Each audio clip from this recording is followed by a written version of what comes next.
What's up, y'all? This is the Art Mentor. Thanks so much for tuning in again. Today I have a really great set of skills I like to show you, and that is something that's gonna definitely level up your paintings. It's a topic of how to paint with texture. If your paintings do not have any textures and they're just flatly painted, well, I'm gonna say that they just don't have a whole lot of pizzazz. Or if you're looking at your paintings thinking, what do I do? How do I make this have a better appeal? How do people like this better?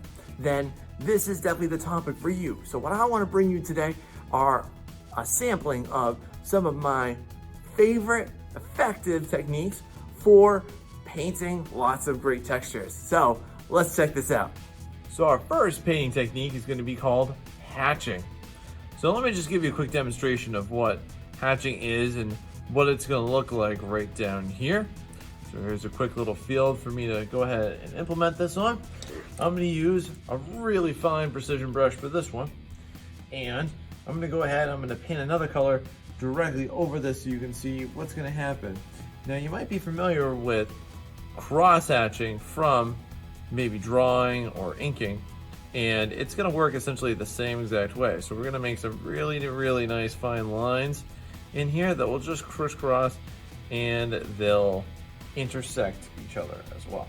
And cross hatching is a really efficient technique for creating anything that's going to be knit or woven.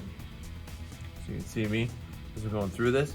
Now I am working with on canvas mixing, which again means that the paint layer underneath this is still wet.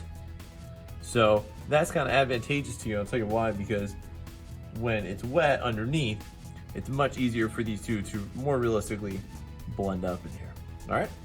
So again, anything that's knit, woven, made of any type of fibers, this is a great technique. Now what I want to do is I want to show you on a large scale example of what this is going to look like and how you go ahead and implement it. Now hatching is generally used to create overlapping sets of lines and textures, similar to another technique that I'm going to show you later in this video. But here what I'm going to do is I'm going to create sort of a yarn ball, sort of a textured ball surface. So what I'm going to do is create overlapping sets of lines, and then I'm also going to utilize different values just to show how they do get light and dark. Because a mistake whenever using a hatching type of technique would be to just keep them consistently the same exact color and value. You do need to alter them, you need to switch them according to the light source of the object that's being put on it, and that's an important factor that you need to consider whenever you're going to be texture painting as well. You can't just keep it flat.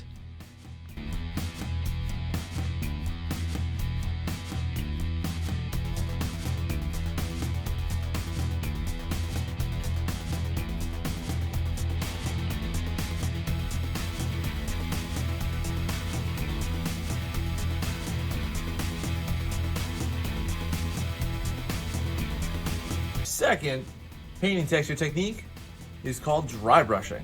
So what you want to do first is go ahead and wherever you're going to dry brush, you're going to go ahead and paint a basic field for it like I'm going to do right now.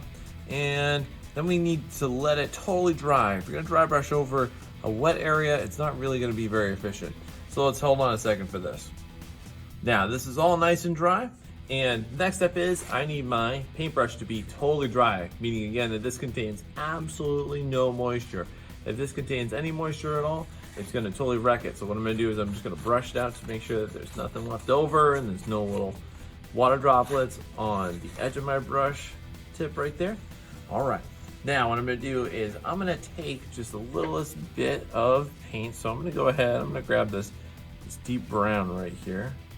There we go. And what I'm gonna do is I'm actually just gonna brush this out to the point where there's practically nothing left on my brush. And if you're not sure, a simple thing you can do is go ahead and try and test it out on your finger. So this is pretty good. And dry brushing, what you're gonna do is you're just gonna lightly graze across it like this. And what you basically wanna do with dry brushing is just lightly grazing over the surface of your painted area. And it's gonna produce this nice, almost like sandy, rough texture to it. So dry brushing is really amazing for any rough, gritty texture surfaces that you want to produce. So what I'm going to do is use dry brushing in order to bring out the deserty, rough, sandy quality of this sphere that you're watching me currently paint up right now. So this was a really great technique in order for bringing out that sandy, rough texture quality to it.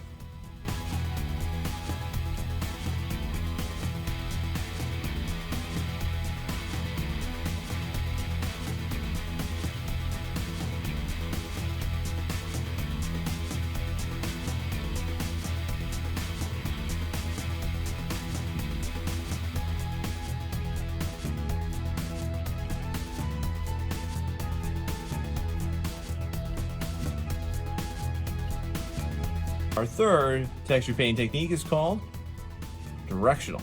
So this is kind of your best, most effective way of creating anything that is supposed to be hairy or furry. So I'm just going to lay down a field first, like I've been doing previously here. Now I'm going to take a darker value, and what I always want to do whenever I'm painting animal fur or something like grass is I want to start at the back here and work my way forward. So directional means that it's all going to go in just one uniform direction. So I'm doing a quick push and then a very quick pull with it. And this is, again, your best way to create anything that's supposed to be growing in some orderly fashion, but especially hair or fur, this is the best way to get it done.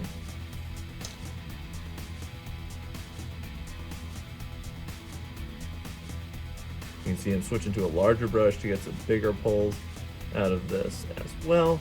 And what's really nice is, I think at least, is when your edges of your pulls end in this really thick, sort of wispy line.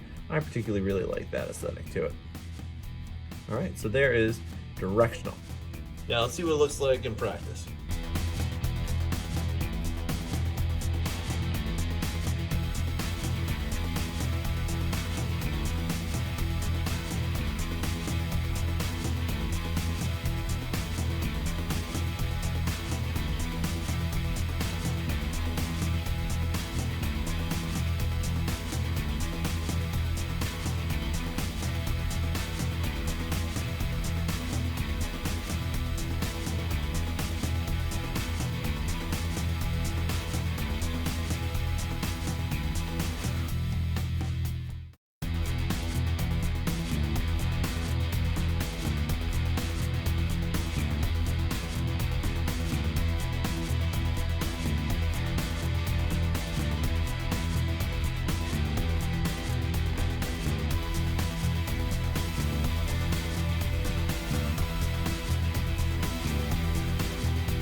So our next texture painting technique is called dabbing. And what dabbing is after you go ahead and you lay a field down, you typically want this to be a little wet when you first do it. And what you're going to do is you're going to take little bits of paint on your brush like this, and you're going to kind of jab at it. All right. And what we're going to do is we're going to dab at them, meaning that we're just lightly kind of poking at this. And we're going to use this along with the original color, which is why, again, I recommend that you have this be a little wet. And this is going to produce a nice kind of stippled effect to it. You can see me starting to blend stuff out here. It's going to make stuff look really nice, sort of porous looking, and it'll give it a kind of a minimal texture. It's a little bit subtle, but it's going to look really, really nice. So let me show you what this will look like. Now, as I'm going about painting what is going to be the surface of a human tongue, I'm going to be mainly, again, putting everything in using an on-canvas mixing blending technique. And then I'm going to go ahead and I'm going to dab in all of the different values and all the different colors with it. Now, one thing that was interesting, I realized this as I was actually painting this, is that I realized that I was actually blending, utilizing a dabbing technique as well, where instead of just lightly brushing along the side of it, I'm actually using the tip of it and jamming it in order to blend it. And then another thing that happened here as well, and I think that you'll probably want to try this out because it's pretty fun, but as I was doing this, I actually wound up sort of combining dabbing and dry brushing, where I have very little paint actual pigment on my brush, and I'm actually just dabbing on drier bits of it. That was pretty fun. Our next technique is called Scumbling. So once you have a field, you're going to want to make sure that this is nice and wet. And what you're going to do is on canvas mix in a whole bunch of colors, and the way that Scumbling works here is that we're going to go kind of in all kinds of different crazy directions with it.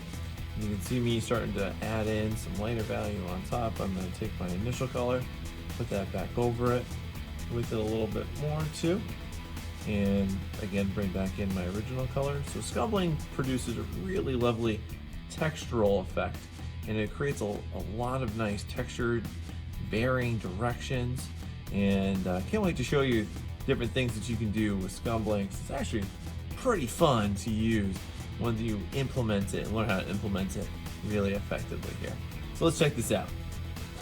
Here what I'm going to do is I'm going to create a nice bush, and I think Scumbling is a really wonderful technique for this type of material because of the nature of it. It grows in all different directions, all different leaves, all different ways, in different directions. So Scumbling is really going to help aid us in recreating that type of texture. Anything that has a really thick, kind of matted texture to it is going to be really wonderful for this technique.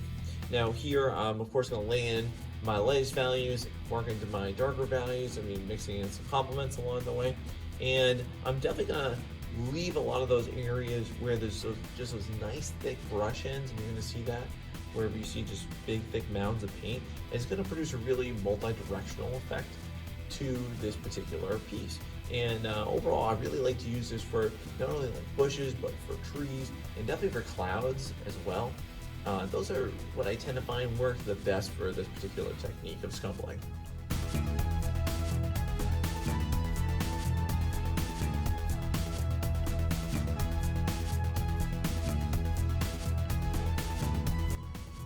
My sixth technique is called Stippling. Now, similar to dabbing, stippling is just going to be very intentional with it and a much smaller, more precise dot each time. So in doing this, what I'm going to do is take my smallest, absolute smallest brush, and you'll definitely want to make sure that the tip of this is really, really, really fine.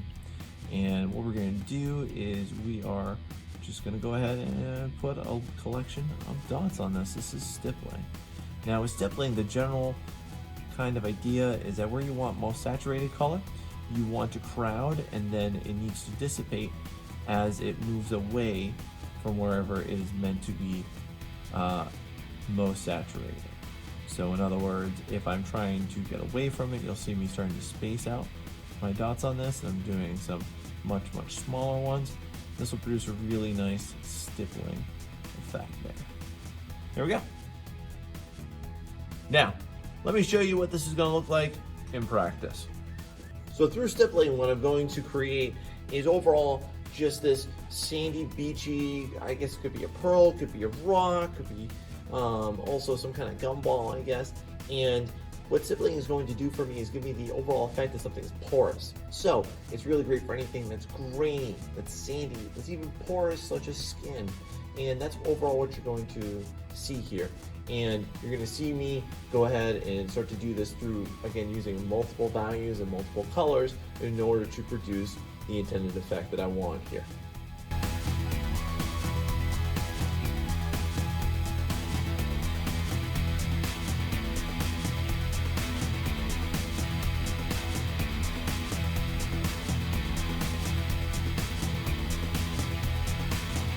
I'm going to teach you one last final texture paint technique, and it's also one that I taught for blending.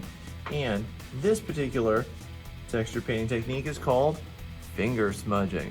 So this time, I'm actually going to ditch this brush here, and just using my fingers, I'm going to go ahead and I'm going to blend them together, and I'm going to create some nice directional effect. Now, something I definitely like to do whenever I finger smudge is I like to use different fingers for different areas, different parts of it, as you can see me doing here. And it produces a really cool textural effect overall. Okay, so let's see what this looks like in practice. So when using finger smudging, what I'm gonna do here is lay down my colors just like I do on canvas mixing. And then I'm gonna just use my fingers in order to blend them and smudge them together, I'm going to produce also a particular direction for them. I want it to go nice and round since it is a sphere. What you're going to find is that this technique is really great for getting more, I would say, organic styles of materials such as wood, water, fire, clouds. Especially this technique works really well for clouds, I've found. And what you'll see me do a lot as I'm finger smudging again is I'm just gonna switch fingers a lot depending on if I'm using a lighter color or darker color, lighter value, darker value and such. And I find that that just makes everything nice and clean and it pollutes the different colors less. You'll also find that what I'm doing purposefully is I'm also leaving these big giant kind of pools, I would describe them as, throughout this. I think it's just a really fun way to produce this type of texture. So check that out.